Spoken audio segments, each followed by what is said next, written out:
तो आप सभी का आपके अपने परिवार गुरुजन एकेडमी यूट्यूब चैनल पर स्वागत है। और आज का वीडियो आप सभी के लिए काफी इंपॉर्टेंट होने वाला है, क्योंकि ये जो क्वेश्चन आपको दिख रहा है ना, ये क्वेश्चन नंबर 10, ये एक्सरसाइज 1.1 का क्वेश्चन नंबर 10 है। एनसीईआरटी एक्सरसाइज 1.1 का क्वेश्चन नंबर 10 है। और ये क्वेश्चन आपका बोर्ड एग्जामिनेशन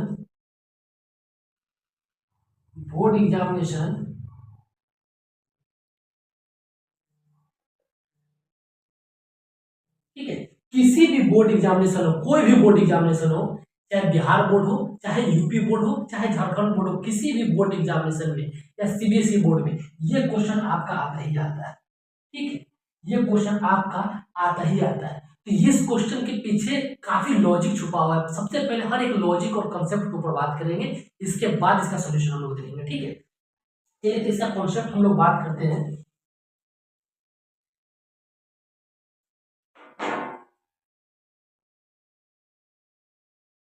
सबसे पहले रिफ्लेक्सिव रिलेशन,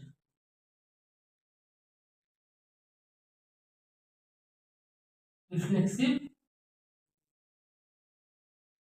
रिलेशन। और अगर आप सभी ने मेरा पहला वीडियो अगर देखे होंगे तो आप सभी को पता होगा कि रिफ्लेक्सिव रिलेशन होता क्या है। अगर रिफ्लेक्सिव रिलेशन के बारे में जानकारी नहीं है तो यहाँ पर आप लोग समझिए, और अच्छे तरीके से चीजों को समझाया जाएगा यहाँ पर। और आप सभी से निवेदन है कि अच्छे तरीके से समझे चीज को। ठीक है, तो रिफ्लेक्सिव रिलेशन का कहना यह हुआ कि अगर मान लीजिए कि same number of element A belongs to the relation, या B, B belongs to the relation, या C, C belongs to the relation, तो ही जाकर के आपका रिफ्लेक्सिव बनेगा। कहने का मतलब ये हुआ कि सेम नंबर ऑफ एलिमेंट होना चाहिए। ठीक है, जैसे अगर मान लीजिए कि 1, 1 का पेयर हो, या 2, 2 हो, ठीक है, तो ही आपका रिफ्लेक्सिव होगा। मतलब क्या, सेम नंबर का ही एलिमेंट इसमें प्रेजेंट होना चाहिए। ठीक है, इसके बाद होता है आपका, ठीक है, तो रिफ्लेक्सिव होता है। अब इसके बाद हम लोग बात करते हैं सिमेट्रिक का।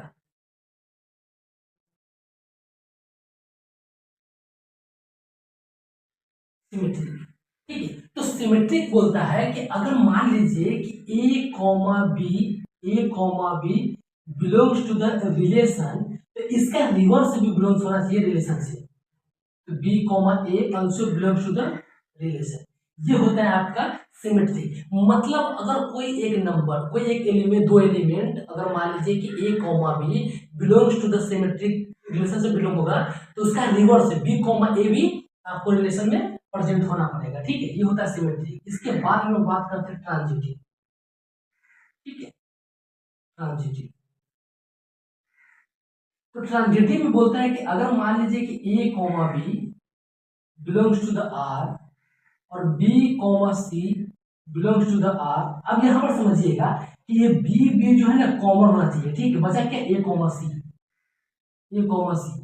बिलोंग्स टू द R, तो ही क्या होगा, ये ट्रांजिटिव होगा। यही तीन कंडीशन है, और इसी तीन कंडीशन को इस क्वेश्चन के थ्रू हम लोग को प्रूफ करके देना है। समझ गए? तो इस चीजों को क्या करेंगे, आप लोग अच्छे तरीके से अपने कॉपी में नोट डाउन कर लेंगे। इसके बाद सीधा हम लोग क्वेश्चन पर आते हैं। ठीक है,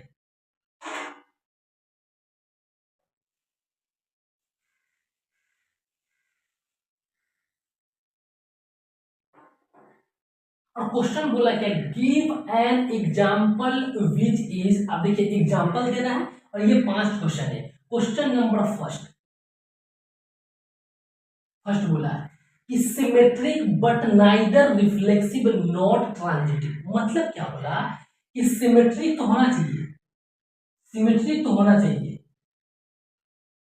सिमेट्रिक होना चाहिए, लेकिन आपका ट्रांजिटिव एंड रिफ्लेक्सिव ये दोनों नहीं होना चाहिए। ठीक है, ये दोनों नहीं होना चाहिए। आप एक ऐसा एग्जांपल दीजिए जहां आपका सिमेट्रिक होगा लेकिन ट्रांजिटिव एंड रिफ्लेक्सिव नहीं होना चाहिए। इसके लिए हमको करना क्या होगा, एग्जांपल देना होगा। और इसका एग्जांपल क्या होगा, अब याद देख लीजिए, आप सभी को मैंने अभी पहले बताया हूं कि अगर मान लीजिए सिमेट्री का कंडीशन क्या होता है कि अगर A comma B belongs to the R, तो इसका रिवर्स बी कॉमा ए भी उस सेट के अंदर प्रेजेंट होना पड़ेगा। तो इसका एग्जांपल आप दीजिए 1,2, 1,2, ठीक है, तो 2,1 भी होना पड़ेगा, ठीक है, इसका रिवर्स ये होगा ना सिमेट्री का एग्जांपल, ठीक है, ये तो सिमेट्री का एग्जांपल होगा, लेकिन ये आपका ट्रांजिटिव और रिफ्लेक्सिव नहीं होना चाहिए। तो रिफ्लेक्सिव तो नहीं होगा, क्योंकि रिफ्लेक्सिव के लिए तो सेम नंबर ऑफ एलिमेंट होना चाहिए, जैसे 1,1 या 1 या 2,2, ये सब कहीं भी आपको इस रिलेशन में दिख रहा है? नहीं दिख रहा है, मतलब ये नहीं होगा। इसके बाद ट्रांजिटिव, ट्रांजिटिव में बोला है कि अगर ए कॉमा बी रिलेशन के अंदर है और बी कॉमा सी रिलेशन के अंदर है, तो आपका ये बी कॉमन हो गया, बचा ए कॉमा सी, ये भी रिलेशन के अंदर प्रेजेंट होना पड़ेगा। लेकिन ऐसा कुछ है यहाँ के दिख रही है। अब यहाँ पर एक बात ध्यान रख लीजिए कि 1,2, ठीक है, और 2,1। अब देखिए यहाँ पर 2 कॉमन हो गया, बचा कि यहाँ 1,1। देखिए 1,2 तो है, 2,1 भी है, लेकिन 1,1 इस रिलेशन में प्रेजेंट है क्या? है? इस सेट में नहीं है, इसका मतलब ट्रांजिटिव नहीं होगा। तो आपका एग्जाम्पल यही हुआ, ठीक है, पहला क्वेश्चन का एग्जाम्पल आपका ये हुआ। इसके बाद है question number second. Question number second बोला कि ट्रांजिटिव हो लेकिन वो रिफ्लेक्सिव और सिमेट्रिक नहीं हो, ट्रांजिटिव होना चाहिए, ठीक है। क्वेश्चन नंबर सेकेंड, ट्रांजिटिव होना चाहिए, तो ट्रांजिटिव का कंडीशन क्या होता है? अगर मान लीजिए कि कोई हम नंबर लेते हैं 1,2, ठीक है, 2,3, तो आपको आपके रिलेशन में 1,3 भी होना चाहिए, ठीक है, यही एग्जाम्पल होगा। आप इसको समझ लीजिए। आप सबसे पहले रिफ्लेक्सिव, रिफ्लेक्सिव बोलता है कि सेम नंबर ऑफ एलिमेंट, अब सेम नंबर ऑफ एलिमेंट का मतलब 1,1 होना चाहिए, तो रिलेशन में भी होगा। अब ये रिलेशन में 1,1 कहीं पर दिख रहा है? नहीं दिख रहा, मतलब सेम रिफ्लेक्सिव नहीं होगा। इसके बाद सिमेट्री, सिमेट्री और सिमेट्री क्या बोलता है कि से अगर मान लीजिए कि ए कॉमा बी है रिलेशन में, तो इसका रिवर्स बी कॉमा ए भी होना चाहिए। अब देखिए अगर मान लीजिए 1,2 हो सेट के अंदर, तो आपका 2,1 भी होना पड़ेगा। लेकिन यहाँ पर देख लीजिए 1,2 तो है, लेकिन 2,1 है नहीं है, इसका मतलब आपका सिमेट्रिक नहीं होगा। अब रिफ्लेक्सिव में सेम नंबर ऑफ एलिमेंट कहीं भी दिख रहा है आपको? नहीं दिख रहा है, मतलब नहीं होगा, सिर्फ और सिर्फ आपको क्या होगा? तो ट्रांजिटिव होगा। यही क्वेश्चन नंबर 2 का एग्जाम्पल होगा, समझ गए? तो अब क्वेश्चन नंबर 3 और 4 और 5 को हम देखते हैं।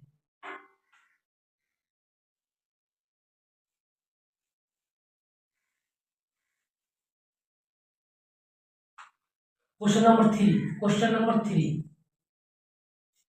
में बोला गया है कि रिफ्लेक्सिव हो लेकिन आपका सिमेट्रिक एंड ट्रांजिटिव नहीं हो। अब रिफ्लेक्सिव हो तो रिफ्लेक्सिव के लिए कंडीशन क्या हो? 1,1 हो, 2,2 हो, 3,3 हो, ठीक है, यही होगा एग्जाम्पल। अब यहाँ पर देखिए सेम नंबर ऑफ एलिमेंट है इस पेपर के, तो रिफ्लेक्सिव होगा। सिमेट्रिक के लिए अगर 1,2 तो 2,1 यानी उसका रिवर्स होना चाहिए, एक ऐसा पेयर हो जिसका रिवर्स भी उस सेट में प्रेजेंट हो, लेकिन यहाँ ऐसा नहीं है, तो सिमेट्रिक भी आपका नहीं बनेगा और ट्रांजिटिव भी नहीं बनेगा। अब क्वेश्चन नंबर 4, ये सब एग्जाम्पल देना है, सिर्फ और सिर्फ एग्जाम्पल देना, ठीक है, इसका एग्जाम्पल क्या होगा, समझ गए ना? क्वेश्चन नंबर आपका 4, reflexive and transitive but not symmetric, reflexive and transitive. अब रिफ्लेक्सिव एंड ट्रांजिटिव, देखिए रिफ्लेक्सिव के लिए 1,1 होना चाहिए, 2,2 होना चाहिए, रिफ्लेक्सिव एंड ट्रांजिटिव। अब देख लीजिए ट्रांजिटिव के लिए अगर मान लीजिए कि यहाँ पर हम लेते हैं 1,2, समझ गए ना, 1,2, 2,1 तो नहीं ले सकते हैं, क्योंकि 2,1 लेंगे तो सिमेट्रिक बन जाएगा। अगर मान लीजिए यहाँ पर ले लेते हैं हम लोग 2,3, ठीक है, 2,3, 1,3, ठीक है। अब ये एग्जाम्पल लिए, अब इस एग्जाम्पल को प्रूफ करते हैं। रिफ्लेक्सिव, अब देखिए रिफ्लेक्सिव के लिए सेम नंबर ऑफ एलिमेंट या 1,1 है, 2,2 है, तो सिमेट्रिक आपका रिफ्लेक्सिव तो हो गया। ट्रांजिटिव बट नॉट सिमेट्रिक, अब ट्रांजिटिव के लिए आप एक याद रख लीजिए एक बात कि हम क्या करते हैं कि 1,2 एक नंबर लेते हैं, ठीक है, इस रिलेशन से 1,2 लिए, बिलोंग्स टू द आर। दूसरा नंबर लिए हम लोग 2,3, ये भी बिलोंग्स टू द आर, ठीक है। अब ये 2 कॉमन हुआ, बचा क्या हमारे पास 1,3, 1,3 भी इस सेट में प्रेजेंट होना चाहिए और 1,3 इस सेट में प्रेजेंट है। इसका मतलब यही आपका एग्जांपल हुआ क्वेश्चन नंबर 4 का। समझ गए? तो क्वेश्चन नंबर 4 का एग्जांपल यही होगा। अब क्वेश्चन नंबर 5 पर आते हैं। सिमेट्री 5 पर बोला है। क्वेश्चन नंबर 5 क्या बोला है कि सिमेट्रिक होना चाहिए, ट्रांजिटिव एंड रिफ्लेक्सिव नहीं होना। देखिए सिमेट्रिक ट्रांजिटिव होना चाहिए लेकिन रिफ्लेक्सिव नहीं होना चाहिए। तो उसका एग्जांपल लेना है, हमको एग्जांपल बताना है कि हर एक क्वेश्चन का एग्जांपल ही बताना था। अगर मान लीजिए कि सिमेट्रिक पहले सिमेट्रिक 1,2 अगर लेंगे तो 2,1 भी लेना पड़ेगा क्योंकि उसका रिवर्स एलिमेंट होना चाहिए। अगर मान लीजिए कि 1,3 लेते हैं, ठीक है, 1,3 लेते हैं तो हमको 2,3 भी लेना पड़ेगा। अब इसको प्रूफ कर लीजिए।